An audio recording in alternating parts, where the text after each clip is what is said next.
Thank you so much for stopping by. Now, there is a notice that was issued courtesy of the Ministry of Interior.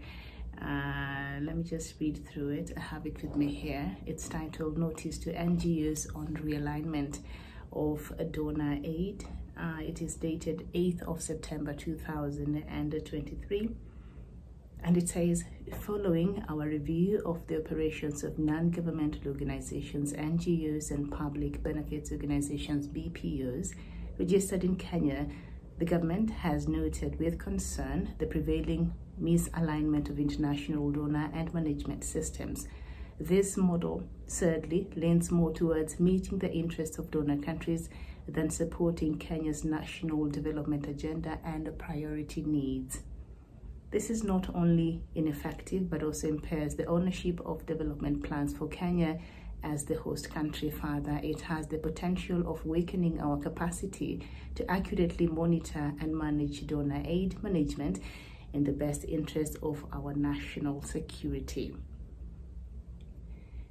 The government recognizes the critical role donor aid plays in our socio-economic development, but for purposes of mutual accountability between the host country and its development partners, the aid architecture must comply with the global best practices and the established regulatory frameworks.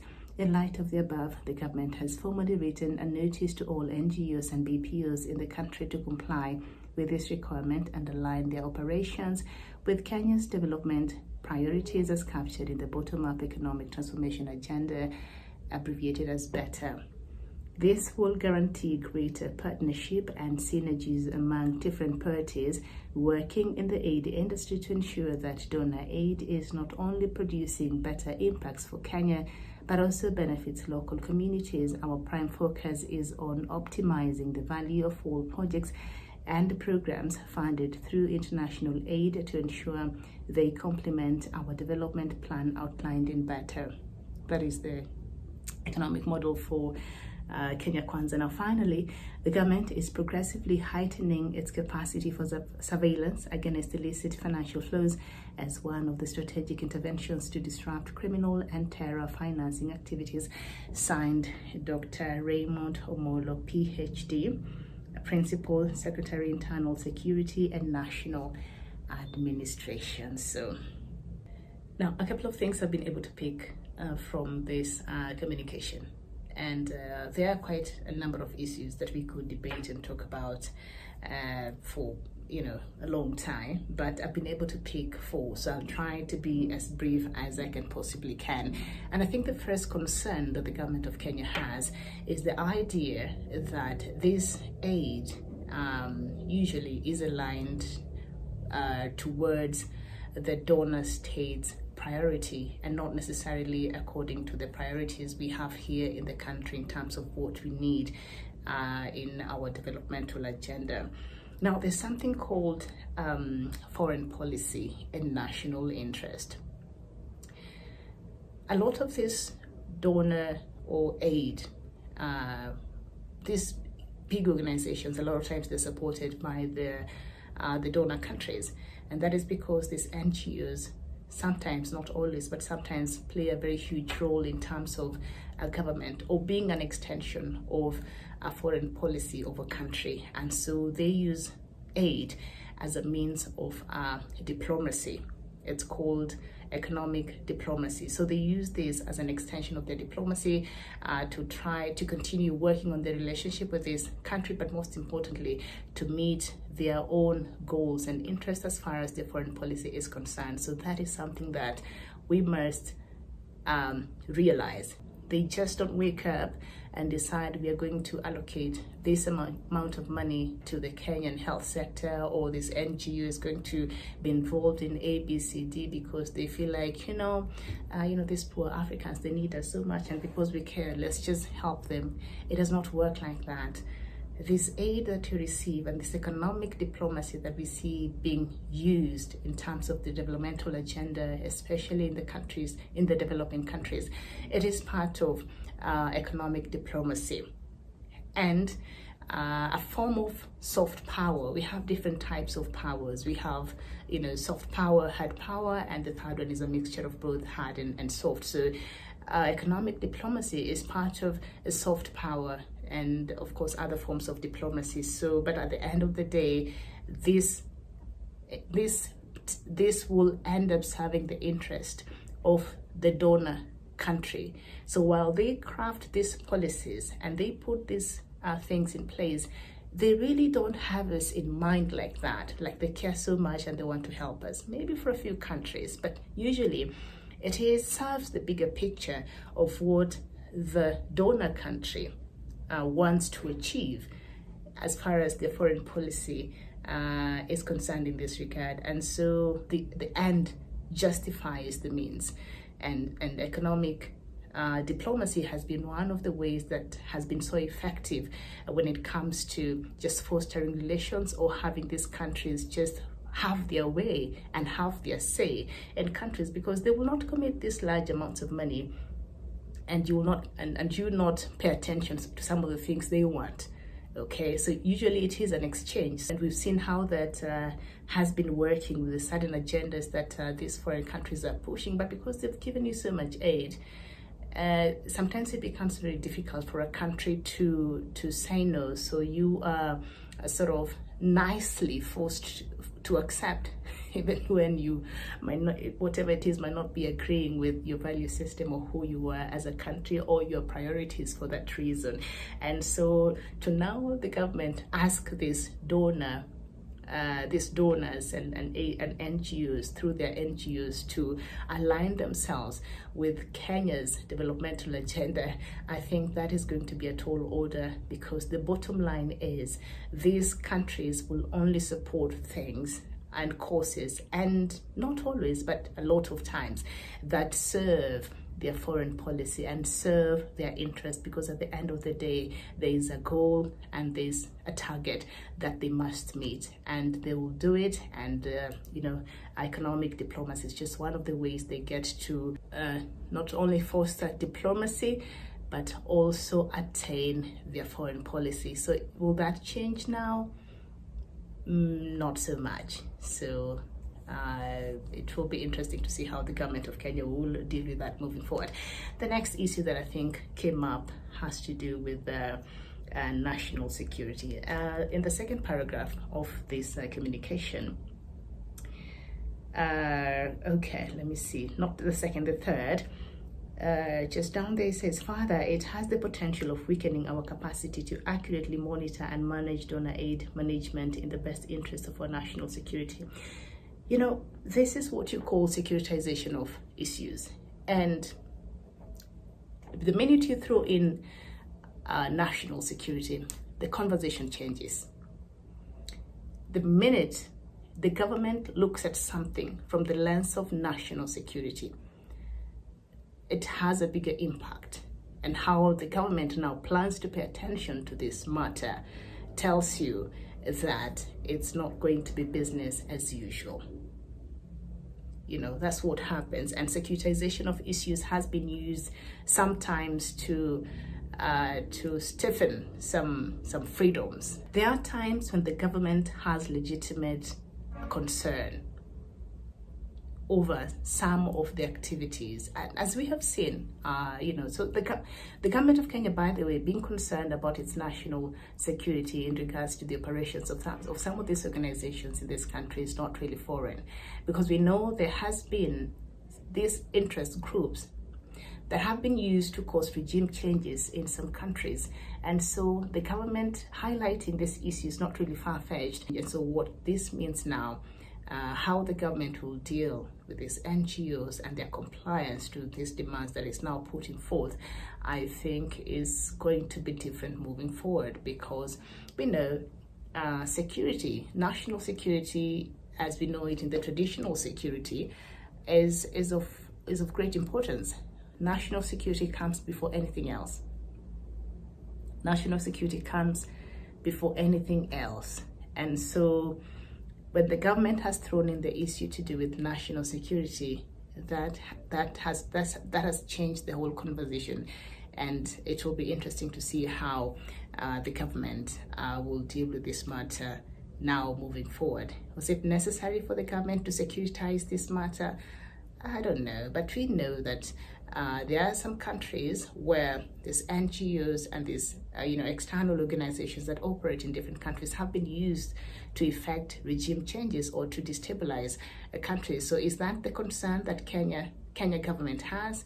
I'm not sure, but it must have some good reason why it has decided to securitize this matter.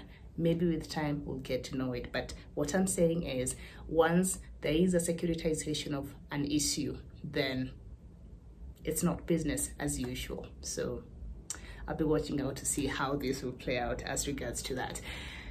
The other thing that I've been able to pick from this is a matter of public interest. Let me just read through I've said we could unpack this because there's so much to talk about, and just that has been highlighted here directly and implied and otherwise.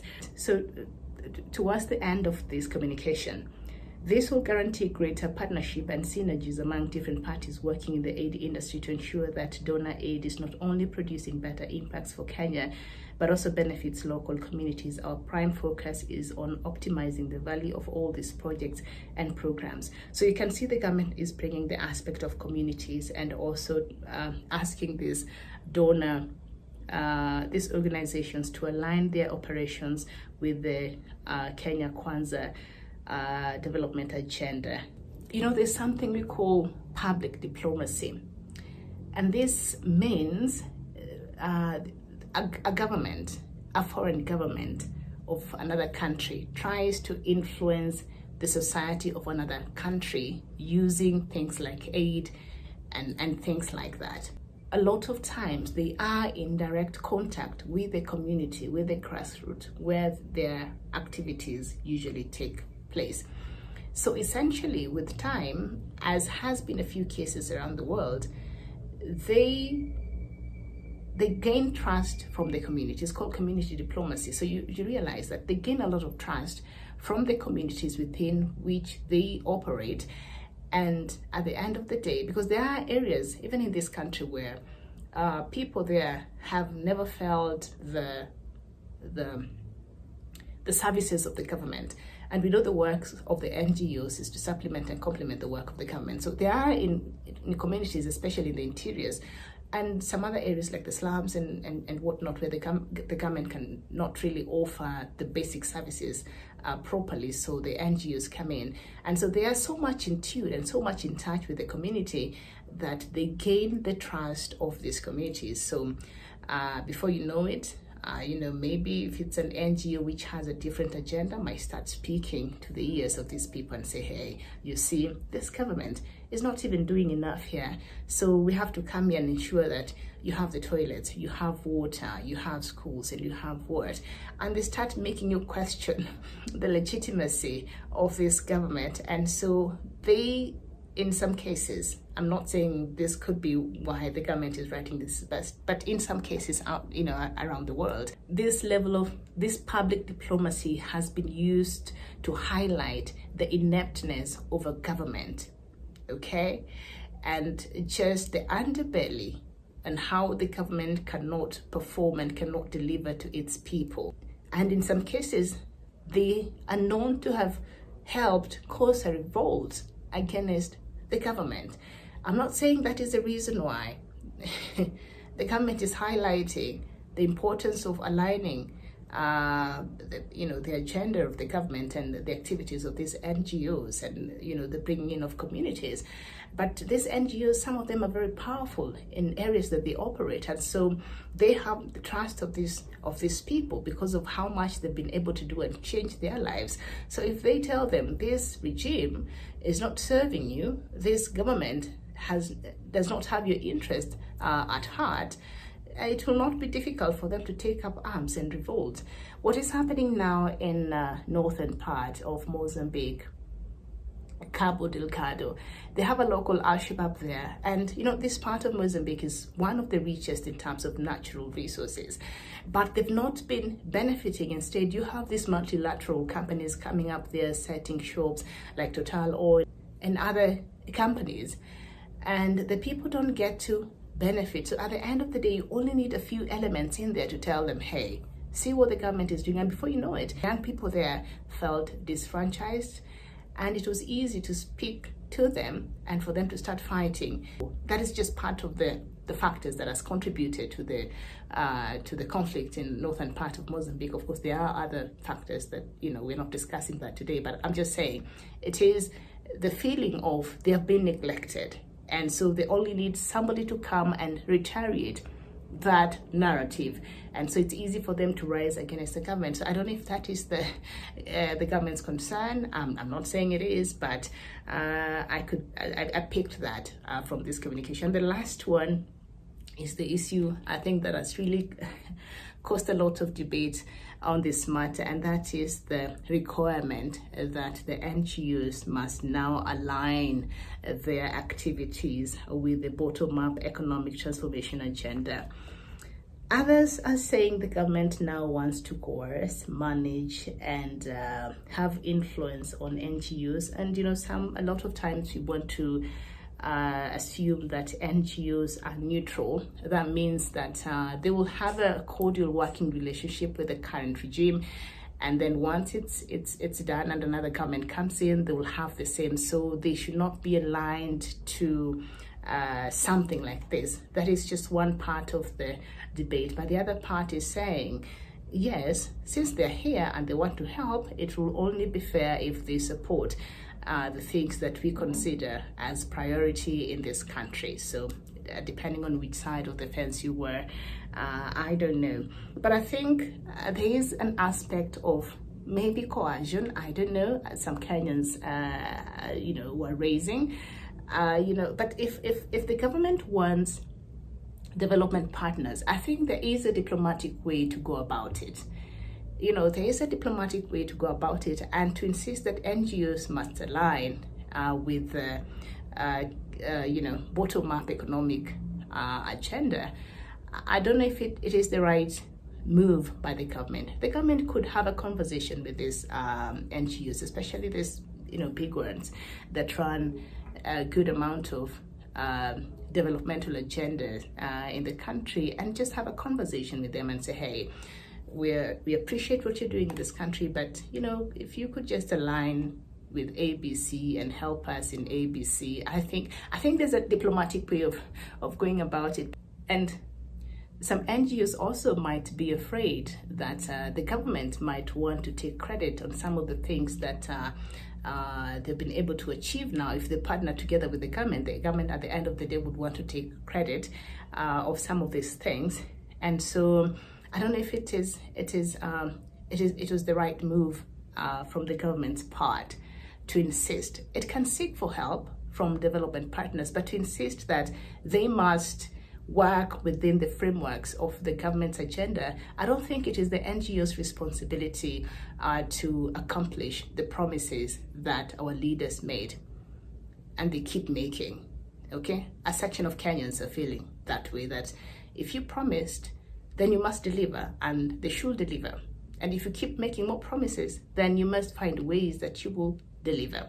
Okay, and if you need help, there are ways of going about it without looking like you're coercing the NGOs and the PBOs to dance to your tune, because now there is the interest of interference there, government interference. So I think these are just some of the things that I've been able to pick.